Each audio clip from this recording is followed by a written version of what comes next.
కల్లోల పడుతున్నటువంటి, పైకి మాత్రం గంభీరంగా ఉండిపోయి రాజులందరితోనూ కలిసి తాను కూడా విదర్భకు బయలుదేరాడు. యమన్నగానే బయలుదేరాడు. అక్కడ శ్రీకృష్ణుడు మంగళ స్నానాదులు పూర్తి చేసుకొని పట్టాభిషేకోత్సవానికి సిద్ధమై ఉన్నాడు. ఈలోగా రాజులందరూ అక్కడికి చేరారు.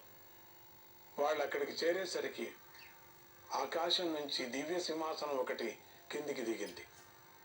ఆ సింహాసన సౌందర్యం చూసేసరికి రాజాదిరాజులకు కూడా కళ్ళు జిగేలున్నాయి. వాళ్ళు అటువంటి సింహాసనం చూడలేరు.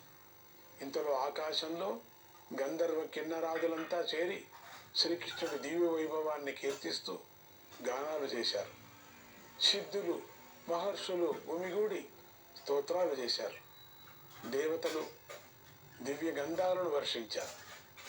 దేవతాధిపతి దేవేంద్రుడు పరివార సమేతంగా అష్టదిక్పాలక సమేతంగా దివ్య విమానం మీద అక్కడికి వచ్చి అందరికీ ప్రత్యక్షంగా కనిపించేటట్టుగా ఆకాశంలో నిలబడ్డాడు. అది చూసి రాజశ్రేష్ఠులంతా నివ్వెరపోయి కళ్ళు పెద్దవి చేసుకొని గుడ్లప్పగించి చూస్తూ ఉండిపోయారు.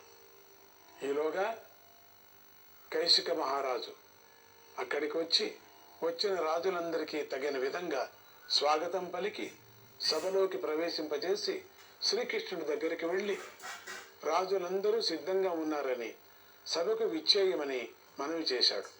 శ్రీకృష్ణుడు వచ్చి దేవతలు పంపిన సింహాసనంలో కూర్చునేసరికి ఆ సింహశోభ మరింత పెరిగిపోయింది.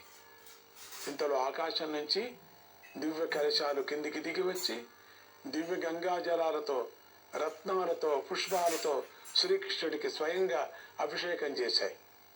ఆ సభలో గరుత్మంతుడు తన పక్షి రూపాన్ని వదిలిపెట్టి కామరూప విద్య ద్వారా మానవ రూపాన్ని స్వీకరించాడు. శ్రీకృష్ణ సింహాసనాన్ని కుడి పక్కన సముచితాసనంలో కూర్చున్నాడు. క్రత కైశికులిద్దరూ శ్రీకృష్ణుడి అనుమతి తీసుకొని ఆయనకు ఎడమ భాగంలో ఆసనాల మీద ఆసీనులయ్యారు. శ్రీకృష్ణుడితో వచ్చిన వృష్టి అంధక ఇత్యాది వంశీయులైన